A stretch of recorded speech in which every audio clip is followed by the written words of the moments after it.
the eternal child in personality types. Nowadays, so many people are stuck in this eternal child mindset, but you can have a childlike disposition or quality just based on your personality. So in this video, I explore how this manifests in the 16 personality types, the Jungian 16 personality types, primarily from the perspective of Socionics, but also a bit of MBTI, and how that has an impact on attraction, dating, and what you can do about it. I was inspired by the puer aeternus concept from Jung, also called puella aeterna. Let me write puella aeterna instead. In the other video, I used puer aeternus. So that basically means the eternal child, the eternal girl, in this case. So if you don't want to grow up, also quote-unquote Peter Pan syndrome, but this is also including women. It can also happen to girls. You just don't go to the next stage, you don't mature, you stay stuck in some previous stage, right? So here I have also put down already the stages like child, teen, adult, and then at some point, adolescence, adolescent, adult, senior, etc., etc. I mean, there's probably also other stages in between. This is a very, very rough guide here. So if you get stuck somewhere, then that's the complex. But it's not just a complex. It can be, of course, can be trauma, whatever, but it's also personality. So in the function that is the most associated with this is extroverted intuition, NE. Extroverted intuition, even Gulenko himself calls it childlikes. People who have extroverted intuition as a first or second function are so-called childlike types. When it comes to MBTI letters, you could say that would be anyone who is an NP, so NP. In Socionics, you know that the P and J are switched for the introverts, so it doesn't go as smoothly. But anyway, anyone who has NE as a first or second function will have this childlike quality. Why is that? Because extroverted intuition is focused on the external world, and it is focused on possibilities, potentials, new ideas, ingenuity, and all of that is a very young mindset or young strength, right? Because we usually associate old age with the opposite. We usually associate old age with no possibilities, no potentials, or not caring about that, not being focused on that. So also, the interesting thing is NE is like opposing SI, right? Like the opposite of NE is technically SI, introverted sensing, but they complement one another. And I will talk more about that later as well. SI then in turn is going to come across much more mature, right? Because they are focused on, okay, what actually is comfortable for my internal body, right? What is comfortable for my personal internal senses? And that's much more associated with being old, right? A lot of old people tend to complain about, oh, everything's hurting. This is, you know, it forces you almost to enter introvert sensing as a realm. Whereas as a younger person, it's almost like you are in this extrovert intuition realm, more so. But people who have it as a first or second function are in that forever, to some extent. To some extent, okay? It doesn't mean that you are literally staying a child forever, but it does have this quality to it. So, for example, I think this is one of the reasons why a lot of child authors, like authors who wrote children's books, have this as a first or second function, especially INFP, aka EII, like J.K. Rowling. I know they think, oh, INFJ, etc., etc. No, there's a vast majority of INFP EIIs who retain this childlike mindset, right? And this manifests very well into writing books for children because they can identify with it. It's like this eternal connection to it. So that's one factor. Another factor, a bit of a lesser extent, I would say, is FE. I put it here. Extroverted feeling. Okay, that's not... I hope you can see what I mean. Okay, extroverted feeling. So extroverted feeling also has a more of a youthful quality. And that is because there's, first of all, you notice that younger people are way more animated, way more emotionally expressive, way more also emotionally unregulated, to be honest, but that's another story. Either way, you see that I noticed even people, like even teens and adolescents who have introverted feeling as a first or second function, or who don't value FE, so who don't have FE as a prominent function or even as a strong function, might still exude more FE just because they're younger, just because they're like, ooh, full of emotion, right? And older people, it tends to mellow out more over time. Even so, FE, even if you're older, you're still going to have that quality. And also because extrovert feeling is very much focused on the emotional energies around them, the emotional norms, I suppose, around them, the situational norms. This is also just a much more youthful quality. Because as you get older, it kind of moves you more towards what we associate with introverted feeling. It moves you more towards, okay, what are my personal values? What I personally feel is the right thing to do? What is personally right for me? So this is how FE is often considered more youthful. And then naturally, the opposite of FE is TI, right? So introverted thinking, right? As a child, right, you don't think straight. As a child, your thinking and your logic is quite limited. So obviously that's an opposite. And yeah, introverted thinking, they often just feel like, okay, I'm being like just this rational outlook, this very logical outlook. What makes sense logically, inherently to me, and also just structurally. It's a very sober outlook, and it just makes you come across older, I guess, in outlook, okay? As a result, the quadras, obviously, that is the quadra that's most youthful is alpha in Socionics. I call them the gathering, personally, because that's like the social grouping that represents them, in my opinion. So that includes, you know, in MBTI terms, all NTPs and all SFJs. So I have to do a bit of a caveat here. So NTP, the interesting thing is, they have a bit of this TI in them, right? So it's not fully that they are fully like children, but because they value extroverted feeling, it still ties into it, okay? So this is also just the valuing. The fact they value both NE and FE makes their outlook and their priorities come across more childlike. And then the other one, so Delta also has some of that. Delta I call the association. And that's NFP, STJ. Also, obviously, SFJs and STJs, because they have introverted sensing in their first two functions, they don't necessarily come across childlike, but they come across parental. So also SI is, they can, okay, I will soon talk about the roles, but the SI can play into that. The fact that they still value these aspects, though, the fact they value extrovert intuition still puts them here, the STJs. They are looking for that. So if you value a function, you're looking for that, and this is the kind of function that fulfills you, the function that, or it might complement you. So for STJ and SFJ, NE complements them, NE fulfills them. They are unconsciously looking for NE. And they are unconsciously looking for taking care of these kinds of people. Basically taking care of their ideas, essentially, but then it can often manifest in more tangible ways. And then kind of in between, I'd say, is the beta quadra. Okay, let me just remove this. So the beta quadra is somewhere in between. So like NFJ and STP.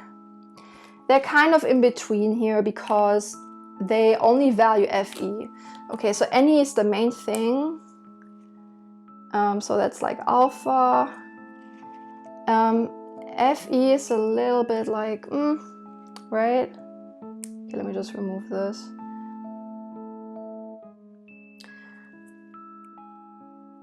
So then it's a little like, right? For beta, because they value the FE. So it's mostly NFJ who's gonna have a little bit of that youthful quality due to the FE. With STP, you don't really see it as much, but they also have it a bit because, yeah, they value it. I think it was Gulenko who also said that the Alpha Quadra is, you know, like the early, like it represents like the beginning of childhood. The Beta Quadra are like the teens, right? They have like this teenage mentality. Gamma have more of this adult quality, and then Delta actually, according to him, is more of like the end of your life. So still, I don't put Gamma in this because Gamma does not value either NE nor FE. So Gamma, the agency I call them, so they actually in daily life, unless they have some kind of Enneagram configuration or some kind of trauma that puts them in the past, they will come across the more quote-unquote mature on the surface. So if you want to also know more about the Enneagram type factors, make sure you go to my other video where I also talk about Enneagram, because it can influence this. So Enneagram will influence it as well. But the most, in terms of the most stereotypically adult and least childlike in terms of personality, would be someone who is a Gamma type. So that would be, in MBTI terms, that would be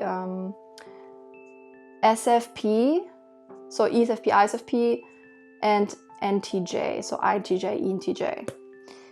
They would come across the most adult, especially if you combine it with Enneagram factors that make you more adult, like type 1, type 8, and the SP instinct. How does this then influence the kind of roles and attraction patterns you will see, and also kinds of roles you might fall into in your relationships?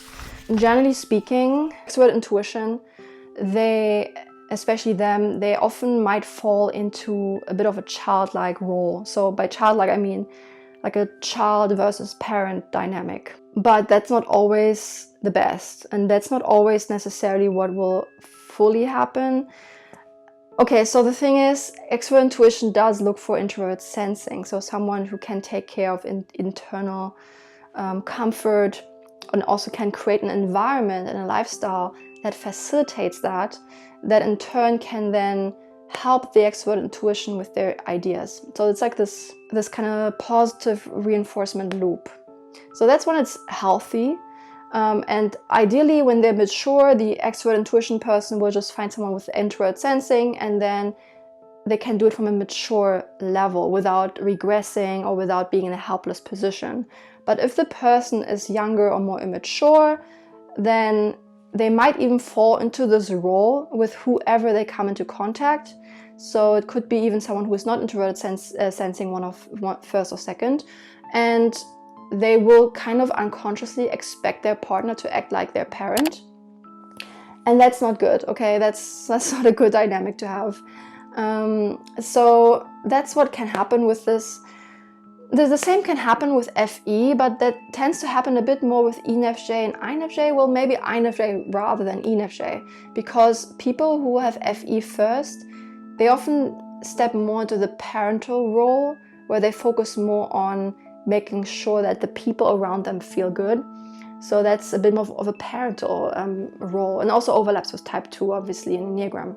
ENFJ is an interesting conundrum. I think ENFJ can both manifest aspects of acting too much like a child, but also acting too much like a parent. So I think it can flip-flop a bit with them specifically. They're a bit of an exception. But overall, that's what can happen with the role there. And then obviously introvert sensing, so ESTJ, ESFJ, ISFJ, yeah. They just, generally speaking, go into the parental role. And this can also then manifest that they see their partner and treat their partner like their child, even if that's not appropriate. Yeah, it is the most common with, like I said, the SJs. Sometimes it also happens with the SPs, but once again, there's also Enneagram dynamics that influence this. Overall, besides all of that, you have to just become a more mature version of yourself where you are aware of this pattern. You have to be aware of this. Ideally, like I said, you are emotionally mature. You have worked on your own childhood traumas or wounds, so you don't bring that into the relationship, which doesn't then make you regress and bring out the worst of it, okay? And even though I said, like, yeah, gamma types here, they are the least likely to act like a child, perhaps, or like a caregiver, they can still fall into those traps. And especially if there's like this developmental component, like this maladaptive, you know, usually it's related to trauma. Usually it's related to, okay, you were treated a certain way in your childhood and then you just acted out. So that can still put you in a child versus parent dynamic, even if it's not part of your personality.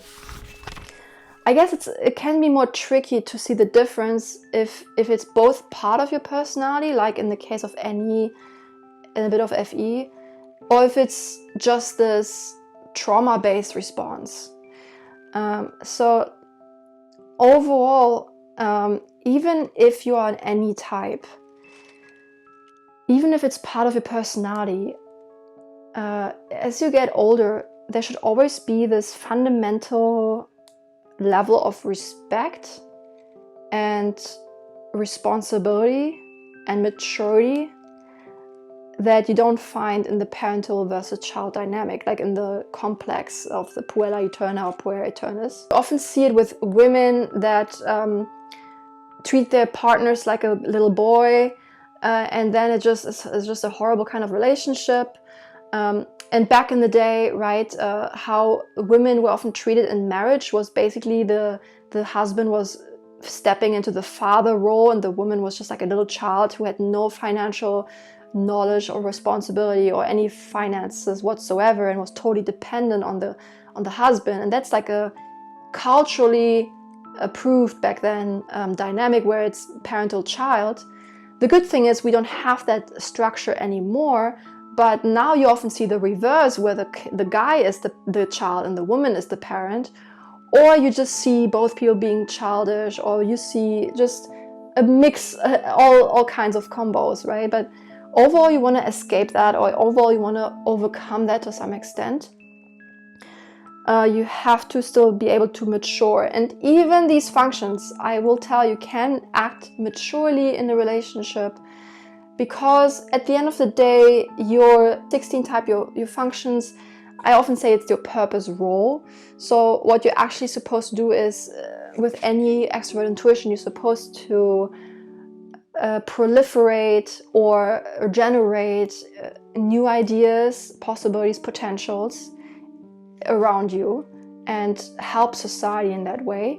And you can also infuse that into your relationship, but it should never become a matter of the other person literally having to take care of you like a child, like literally having to like feed you and clothe you and all that kind of stuff. You still need to be able to have these basic life skills and be able to take care of yourself like an adult. So this is where it's really the difference. One of them is evolved and actually helps society and helps the relationship, and the other is overly dependent, codependent, is immature. So yeah, that's just not helpful for anyone. You have to be able to function by yourself. And that's the thing with parental-child dynamics. It often creates a codependent dynamic where both people cannot function outside of the relationship or outside of themselves. They are totally enmeshed, and that can be really unhealthy. Okay, so if you want me to type your personality, tell you what kind of personality type you are, if you want me to help you with this kind of dynamic, become more self-aware and improve your relationships, then check out typerouge.com/services, where I can type you, where you can get coached by me, etc., etc. Okay, have a good day and see you next video. Bye!